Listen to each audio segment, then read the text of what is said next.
Bismillahirrahmanirrahim. Bismillahirrahmanirrahim. Dengan nama Engkau ya Allah, Dengan nama Engkau ya Allah, yang Maha Pengasih, yang Maha Pengasih, yang Maha Penyayang. yang Maha Penyayang. Limpahkan ya Allah Limpahkan ya Allah kasih sayang-Mu ya Allah kasih sayang-Mu ya Allah ke dalam diriku ya Allah, dalam diriku ya Allah, ke dalam pikiranku ya Allah, dalam pikiranku ya Allah, dadaku ya Allah, padaku ya Allah, pandanganku ya Allah, pandanganku ya Allah, pendengaranku ya Allah, pendengaranku ya Allah, juga lisanku ya Allah. juga lisanku ya Allah.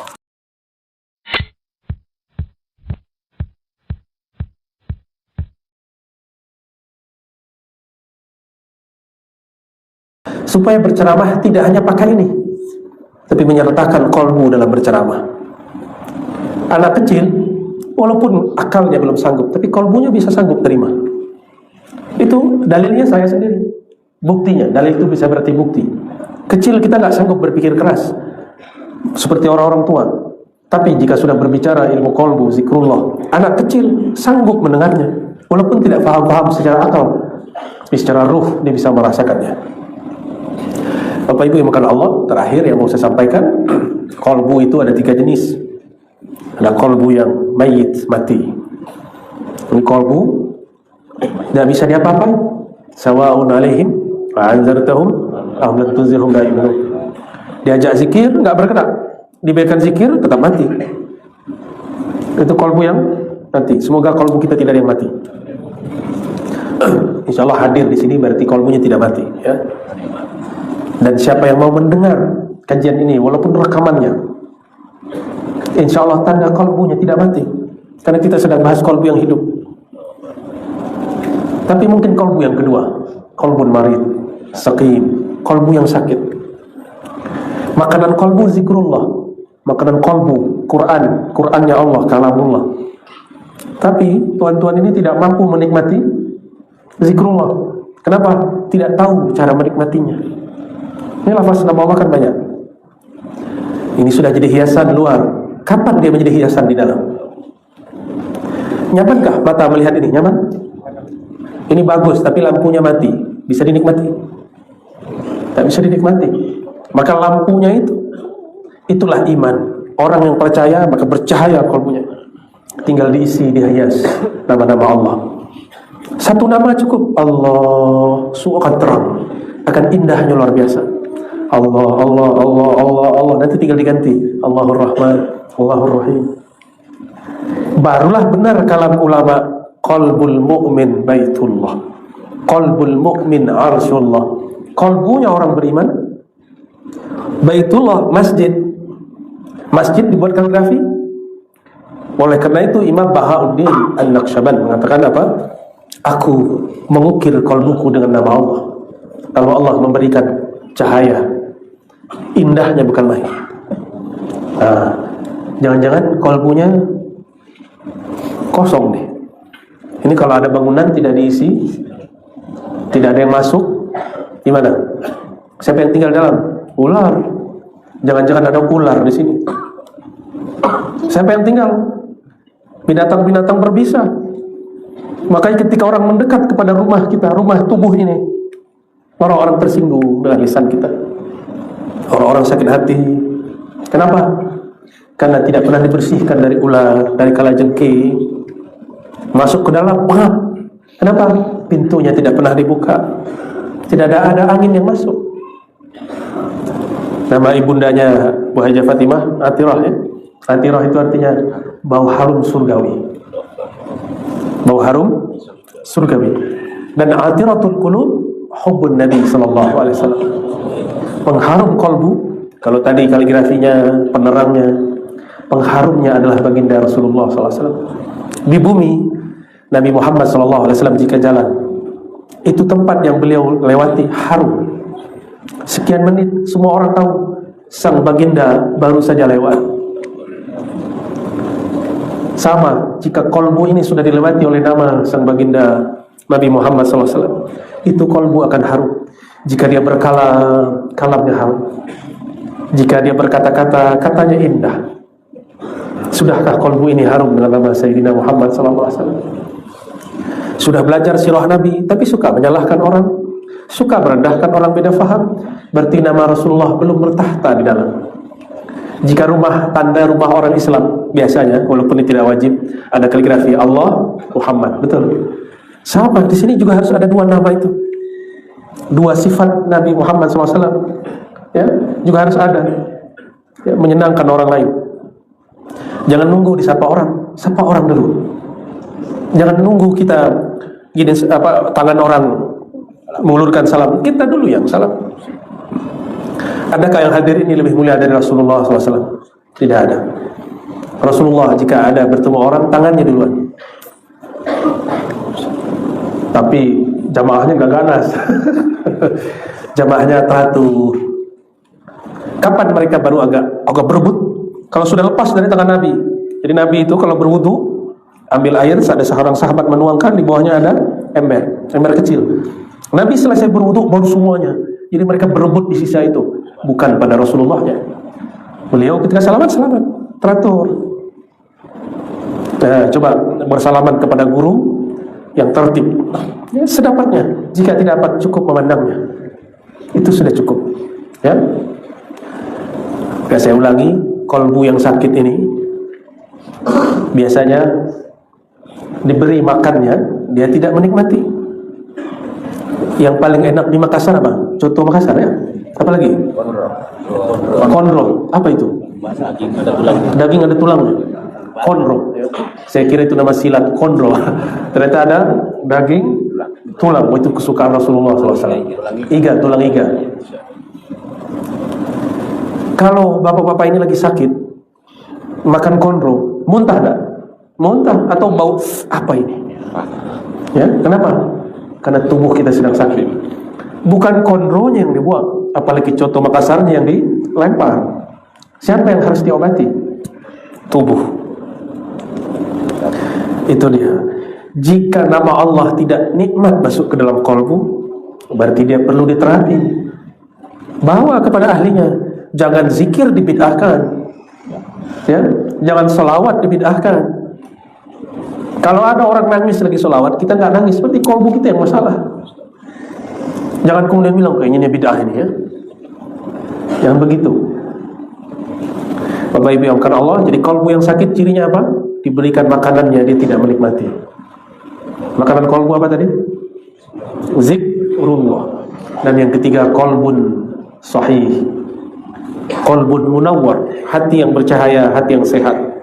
Hati yang sehat itu hati yang dapat menikmati makanannya seperti orang sehat menikmati makanan yang dia suka. Tadi bersama keluarga saya mencoba coto Makassar. Tapi saya coba, badan saya kurang fit. Akhirnya ini lidah saya yang rusak atau dia yang tidak enak. Ya, kita lagi makan yang lain. Apa lagi masalahnya?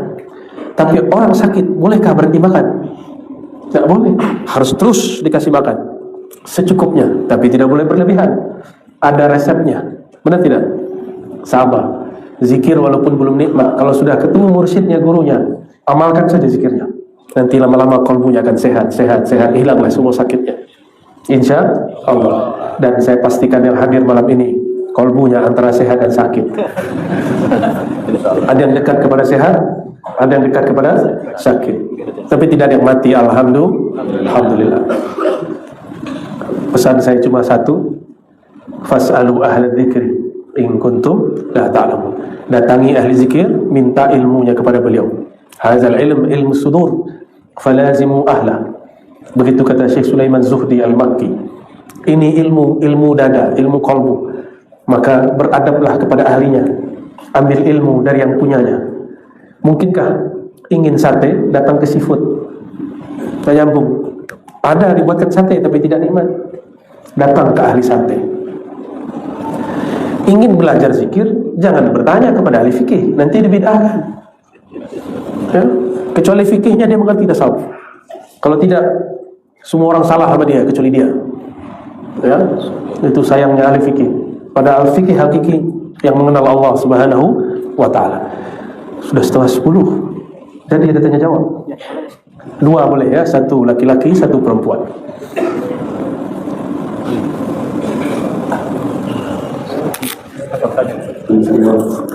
Langsung diambil sama dia.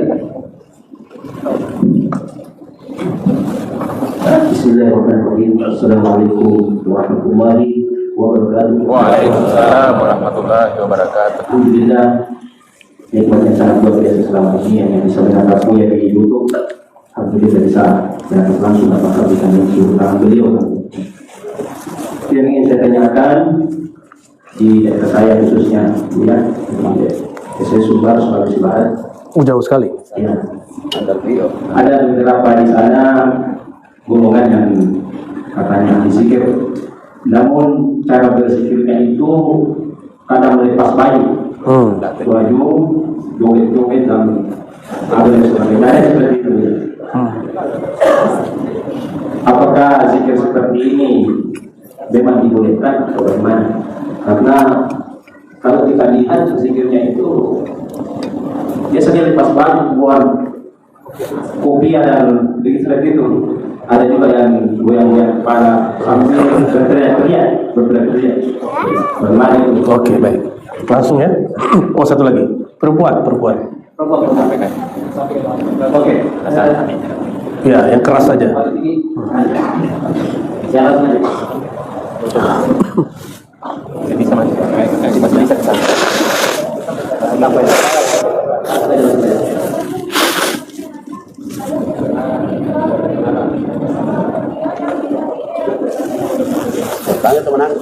Ya. Pak Haji bisa dengar? Ya, bagaimana cara hati? Oke, baik. Ya. Oke, dua saja ya. Satu sama. Bismillahirrahmanirrahim.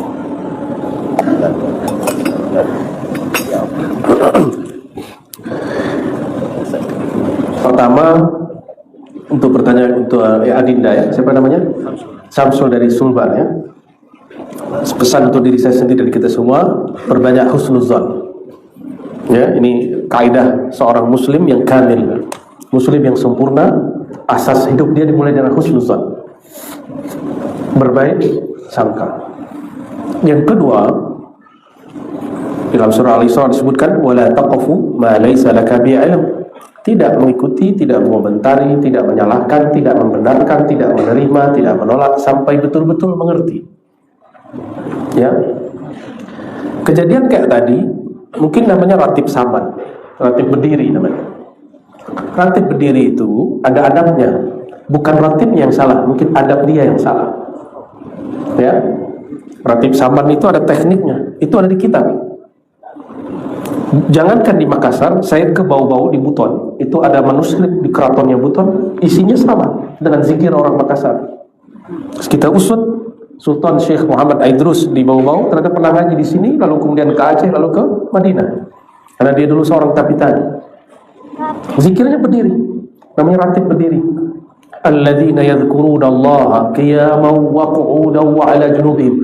Orang-orang yang berzikir baik berdiri, nah itu dia. Saya nggak melihat orang mengamalkan zikir berdiri kecuali hanya beberapa ahli zikir di Indonesia. Salah satunya pengamal zikir Tarekat Samaniyah di Sulawesi. Di Sumatera sudah jarang, karena di Sumatera sudah banyak wahabinya, dibid'ahkan. Kita ini bukan wahabi, jangan ikut menyalahkan. Kalau tidak sepakat, cukup katakan itu bukan seleraku. Selera zikirku tidak begitu, cukup. Tidak ada masalah. Tidak ada masalah. Adinda siapa tadi? Samsul. Suka bola kan? Suka. Itu kalau nonton bola, ya, sepak apa kalau orang lama sebutnya? Sepak kaki, sepak bola. Sepak bola ya. Kalau bolanya mau gol, pasti kakinya naik tuh, langsung berdiri. Ya. Tuh. Boleh itu? Bid'ah itu. Kalau ada kopiah-kopiahnya copot itu. Ini orang zikir, bolanya adalah kalimatullah. Sedang dia hendak pukulkan, masuk kepada gawang kolbunya, maka dia berdiri Allahu Akbar. Itu rahasianya. Kenapa ada orang-orang yang berzikir suaranya meninggi? Karena itu lafaz sedang dia golkan terus Allah, Allah. Kecepatan di sini lain dengan yang di mulut, yang di mata. Apabila kita faham ilmu ini, maka saya tidak menyalahkan mereka. Walaupun saya tidak melakukan itu, ya, tapi saya tidak menyalahkan. Kenapa? Ada kitabnya, ada ilmunya. dulu diambil zikirnya di Madinah Al-Munawwarah. Sampai hari ini, karena di Madinah zikir ini dibid'ahkan oleh ulama-ulama resmi. Nah, ini ada ulama resmi yang tidak resmi. Maka zikir ini berpindah ke Mesir, berpindah ke Suriah, ke Lebanon, ke Baghdad, berpindah ke Maroko. Sampai hari ini masih ada. Di Thariqat Syadziliyah, Khalwatiyah, Sabbaniyah, di Sudan, itu masih banyak orang zikir ratib berdiri. Dan tidak masalah. Boleh ya? Boleh. Itu dalilnya. Alladzina yazkuruna Allaha qiyaman wa qu'udan wa 'ala junubihim. Cukup Madinah ya? Madinah Samsul? Oke. Tadi ada ibu yang di belakang. Ibu asli mana? Makassar. Maros. Oh, Maros itu kampungnya tarekat Samaniyah itu. Samaniyah, Khalwatiyah, macam-macam lah ya. Bagaimana cara kolbu merindukan Allah atau Rasulullah? Kolbu ini tidak mampu merindukan Allah kecuali melalui Rasulullah. Tapi adakah kita yang bertemu Rasulullah? Kan belum. Maka kita mesti merindukan orang yang bertemu Rasulullah SAW, atau orang yang bertemu dengan muridnya dia, atau muridnya bersambunglah kepada mursyid. Itulah kalam Nabi, tuba liman ra'ani wa amana nabi. Lalu diulang, tuba liman ra'ani wa lam yarani. Tuba terus diulang sampai 7 kali jika mau sampai sekarang. Beruntung, berjaya, berbahagia siapa saja orang yang melihatku, iman kepadaku, tidak bertemu aku, bertemu muridku, tidak bertemu muridku, ketemu murid-muridku, terus sampai hari ini.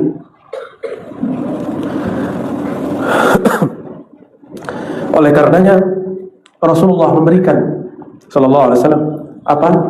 Penghubung batin yang disebut ru'yah manamiyah, mimpi bertemu beliau. Itu mahal sekali. Hanya diberikan kepada orang yang berhak menerimanya.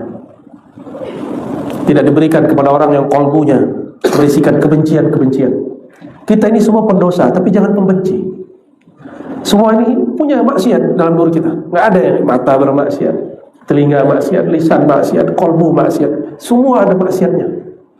Kaki, tangan, kemaluan, semua kita ada maksiatnya. Apa yang tidak perlu, yang tidak boleh ada? Jangan ada kebencian. Inilah pesan Bismillahirrahmanirrahim. Itulah sirnya Rasulullah. Apa sirnya Rasulullah? Rahmatan lil alamin. Itu sirnya Rasulullah sallallahu alaihi wasallam. Maka siapa saja yang ada sir ini dalam kalbunya, dia akan mampu merindukan Rasulullah sallallahu alaihi wasallam. Rahmat bagi semua.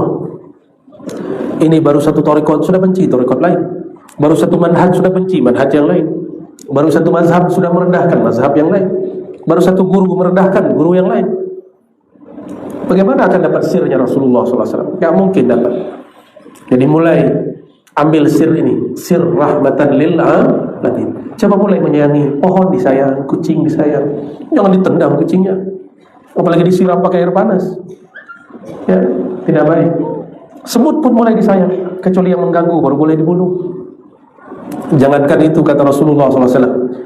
Rasulullah pun penyayang kepada binatang yang kita sebut najis, anjing. Apa kata beliau? Laula annaha ummatun minal ummah. Seandainya si anjing itu bukanlah umat di antara umat-umat makhluk Allah, la amartu biqatliha. Aku akan perintahkan kalian untuk membunuhnya. Tapi karena dia bagian dari umat dan Rasul dari semua umat manusia, umat alam semesta, hewan kah dia, tumbuhan kah dia, adalah Rasulullah. Maka kita menyayangi semua. Itu sebabnya pohon ketemu Nabi, dia menunduk. Hewan, onta ketemu Nabi, ontanya sujud. Antum bisa bayangkan, Nabi dikenal oleh seluruh makhluk. Apa kata beliau? Ma min ahadin fis samai wal ard, fis samawati wal ard. Tidak ada makhluk di langit atau di bumi illa wa ya'rifuni, kecuali mengenal aku, bahwa aku adalah Rasulullah sallallahu alaihi wasallam. Semua kecuali 2 golongan. Saqalain, 2 golongan. Asil jin wal ins, jin dan manusia yang durhaka.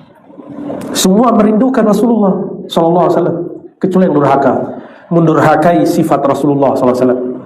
Maka ciri-ciri kita beragama ini tambah baik bukan tahajudnya yang bertambah. Istiqomah iya, bertambah itu lain cerita. Ciri-ciri orang itu beragamanya tambah baik, dia tambah menjiwai Bismillahirrahmanirrahim. Dia tambah penyayang kepada siapapun. Pasti merindukan Rasulullah SAW. Pasti bertemu beliau sebelum meninggal walaupun sesaat. Jaminannya sudah ada, karena di situ ada nama beliau. Wabil mu'minina raufur rahim. Itulah kerjaakum, ujungnya wabil mu'minina, dan dia terhadap orang beriman rauf rahim. Jadi tidak usah sulit-sulit. Nah, mulai sholawat, pelajari hidupnya sehari-hari, tiru akhlaknya, bukan model bajunya. Semua model baju yang saya lihat hari ini tidak ada mirip Nabi SAW. Ini baju ada kerahnya, itu tidak ada kerahnya. Itu mirip Cina. Ini mirip apa nih Pak Haji? Saya mirip apa lagi nih? Ya? Nggak ada. Ini juga baju Arab baru ini. Gamis ini bukan baju Rasulullah. Tapi sudah Rasulullah dalam baju apa? Menutup aurat. Modelnya boleh pilih, mau model abad berapa boleh. Ya, jilbab perempuan terserah, mau pakai cadar tidak pakai cadar, mau jilbab berwarna tidak berwarna, itu model. Sunnah Nabi, ajaran Nabinya apa? Menutup aurat. Tapi bolehkah paksa orang nutup aurat? Nggak boleh juga. Maka Nabi SAW baru mengajarkan nutup aurat setelah di Madinah. Tahun kesekian, sudah belakangan. Nggak ada paksaan, la ikraha fid din. Kenapa? Karena agama ini dibangun dengan dua nama, Rahman, Rahim. Maka Bapak Ibu yang makan Allah, saudara-saudariku, mari hidupkan nama Allah, ambil dua nama ini, Rahman, Rahim. Insya Allah hidup bahagia. Nggak ada benci, pasti bahagia. Mau bahagia? Coba buang kebencian di kolbu itu, buang.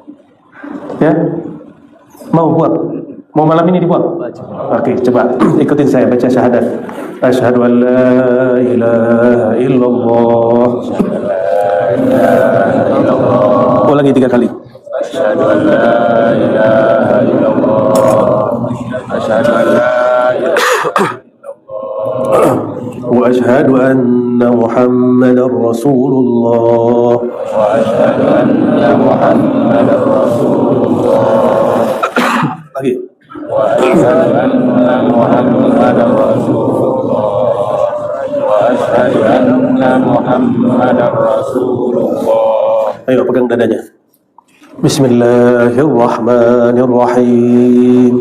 Bismillahirrahmanirrahim. Dengan nama Engkau ya Allah, Dengan nama Engkau ya Allah, yang Maha Pengasih, yang Maha Pengasih, yang Maha Penyayang. yang Maha Penyayang. Limpahkan ya Allah Limpahkan ya Allah kasih sayang-Mu ya Allah kasih sayang-Mu ya Allah ke dalam diriku ya Allah, dalam diriku ya Allah, ke dalam pikiranku ya Allah, dalam pikiranku ya Allah, dadaku ya Allah, padaku ya Allah, pandanganku ya Allah, pandanganku ya Allah, pendengaranku ya Allah, pendengaranku ya Allah, juga lisanku ya Allah. juga lisanku ya Allah. Coba bayangkan orang yang paling kita nggak suka. Satu, nah, muncul wajahnya. Dua, cukup. Tiga, lalu yang keempatnya simpan saja namanya.